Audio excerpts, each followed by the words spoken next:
Students, जैसे कि मैंने आपसे डिस्कस किया था और आपने भी मुझे सजेस्ट किया था कि कुछ वीडियोस हम बनाएंगे और शॉर्ट टॉपिक्स पे बनाएंगे हम वीडियोस जो कि आपके लिए बहुत हेल्पफुल होगी।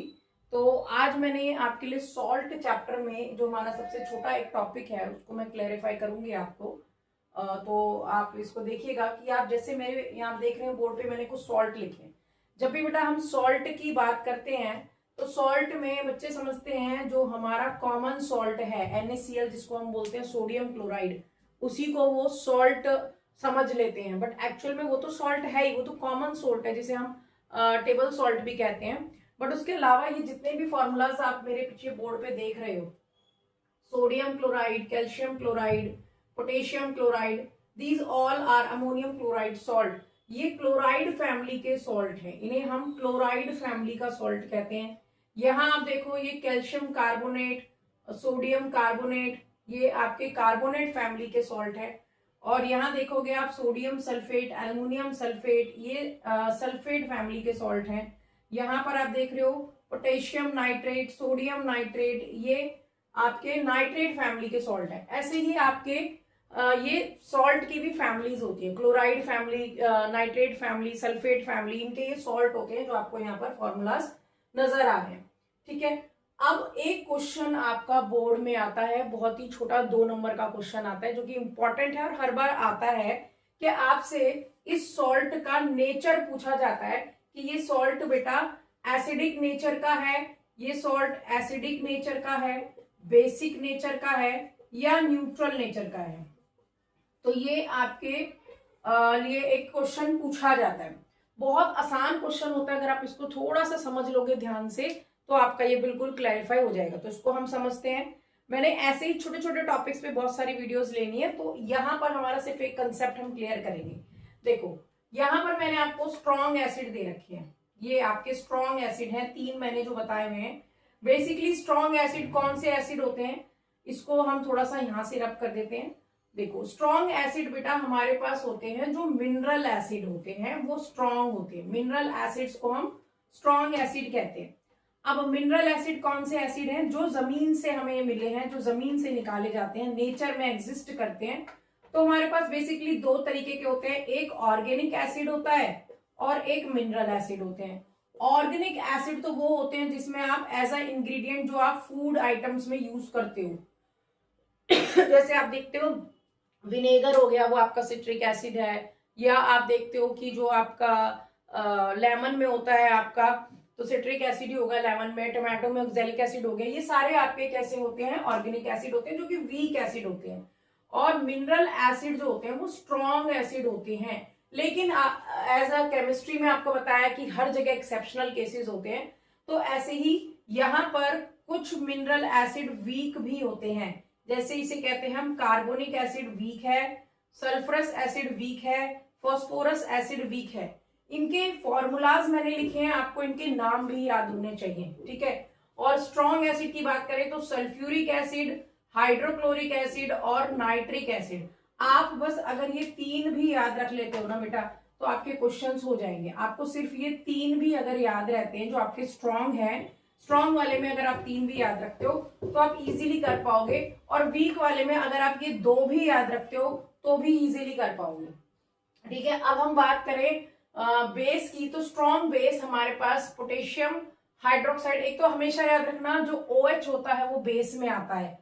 तो सोडियम हाइड्रोक्साइड स्ट्रॉन्ग बेस है, कैल्शियम हाइड्रोक्साइड स्ट्रॉन्ग बेस है, मैग्नीशियम हाइड्रोक्साइड स्ट्रॉन्ग बेस है।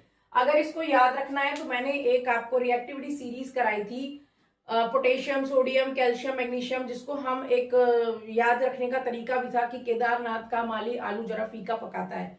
तो अगर आप उसको याद रखने का तरीका देखते हो तो के सबसे पहले आता है, तो इसका वाला जो आपका बेस है वो सबसे स्ट्रॉन्ग है। पोटेशियम, सोडियम, कैल्शियम, मैग्नीशियम ये स्ट्रॉन्ग है चारों। उसके बाद वीक बेस देखें तो आपके पास अमोनियम हाइड्रोक्साइड, एल्युमिनियम हाइड्रोक्साइड, ये आपके वीक बेस है। कॉपर हाइड्रोक्साइड जो नीचे आएंगे हाइड्रोजन से रिएक्टिविटी सीरीज में, वो सारे के सारे वीक बेस होते हैं। ठीक है, अब मुझे अगर स्ट्रॉन्ग बेस और वीक बेस और स्ट्रॉन्ग एसिड और वीक एसिड अगर मुझे पता है तो फिर हम ये पता लगा लेंगे कि सॉल्ट का नेचर कैसा है। देखो जैसे कि आपको न्यूट्रलाइजेशन रिएक्शन आपको मैंने पढ़ाई है, और न्यूट्रलाइजेशन रिएक्शन के अंदर हमें पता है एसिड प्लस बेस जो होता है वो मिलकर सॉल्ट प्लस वाटर बनाते हैं, ये हमें पता है, ठीक है।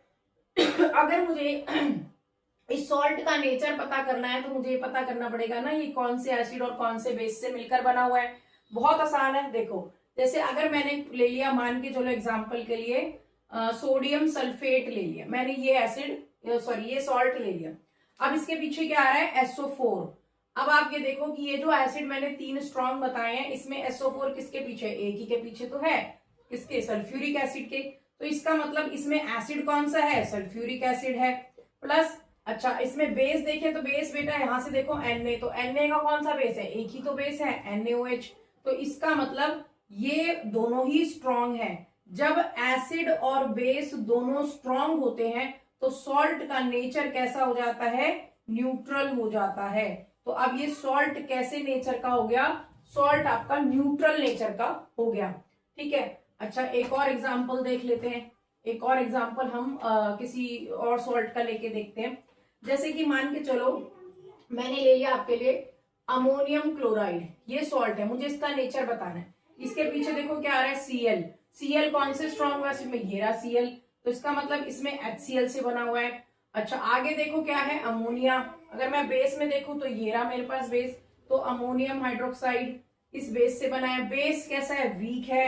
एसिड कैसा है, स्ट्रॉन्ग है। तो जब दोनों में से कोई एक चीज स्ट्रॉन्ग होती है तो उसी का नेचर हो जाता है। तो इसका मतलब ये मेरे पास कैसा हो गया सॉल्ट, ये मेरे पास एसिडिक नेचर का सॉल्ट हो गया अमोनियम क्लोराइड। क्लियर है ये बात। और अब नेक्स्ट एक और एग्जांपल मैं आपको दे देती हूँ। जैसे फॉर एग्जांपल हम ले लेते हैं आपका कोई भी ले लेते हैं, मान के चलो मैंने कहा कैल्शियम कार्बोनेट, ये ले लिया हमने। अब इसमें हम देखते हैं यहां पर क्या आ रहा है आपका कार्बोनेट। कार्बोनेट देखें तो कौन से एसिड में आ रहा है, ये रहा कार्बोनेट, तो ये H2CO3 आ गया हमारे पास। अच्छा अगर कैल्शियम देखें तो बेस कौन सा है, ये रहा बेस, तो CaOH होल ट्वाइस, ये बेस आ गया। इसका मतलब बेस तो मेरा कैसा है, स्ट्रॉन्ग है, एसिड कैसा है, वीक है।